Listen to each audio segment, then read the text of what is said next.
Hello दोस्तों, दिव्य प्रकाशन dictation भाग 5 पेज नंबर 26 डिक्टेशन 80 बार प्रति मिनट।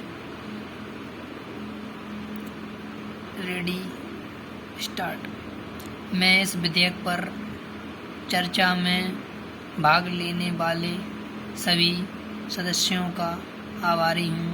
मैं मंत्री जी का भी उनके समझ बूझ भरे भाषण के लिए आभारी हूँ। जैसा कि मैंने यह विधेयक पेश करते समय ही स्पष्ट किया था कि इस बात से कोई इनकार नहीं कर सकता कि हमारी सरकार गरीबी हटाने के लिए और देश में बेरोजगारी हटाने के लिए प्रयत्नशील है। यह एक वास्तविकता है। इन वर्षों में भारत ने जो प्रगति की है उसमें कोई अंतर नहीं कर सकता।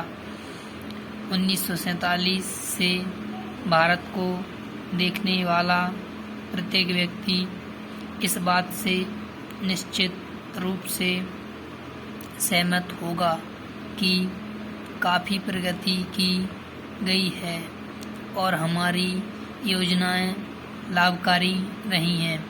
यदि कोई वास्तविकता को अनदेखी करता है तो वह ऐसा केवल राजनीतिक उद्देश्य से ही कर सकता है।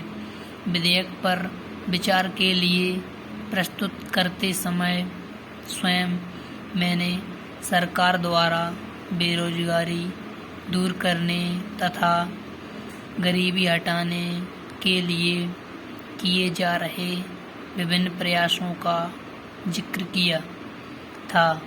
इन प्रयासों की अवश्य सराहना की जानी चाहिए।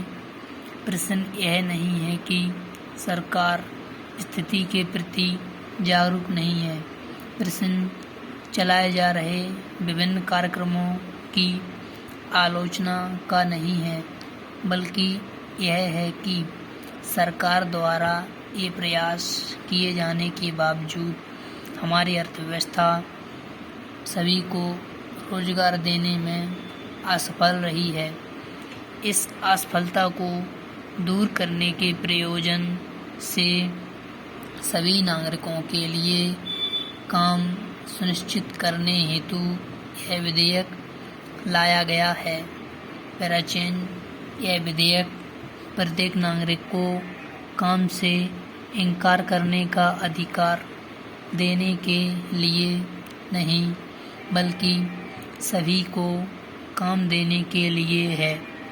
और यदि हमारी अर्थव्यवस्था सभी को काम का अधिकार देने में असफल रहती है तो हमारे संगठित और सभ्य समाज को प्रत्येक व्यक्ति के प्रति यह जिम्मेदारी माननी चाहिए। अतः इस विधेयक में वह सब कुछ होना चाहिए जिससे हम अपने समाजवादी लक्ष्य को प्राप्त कर सकें। स्टॉप।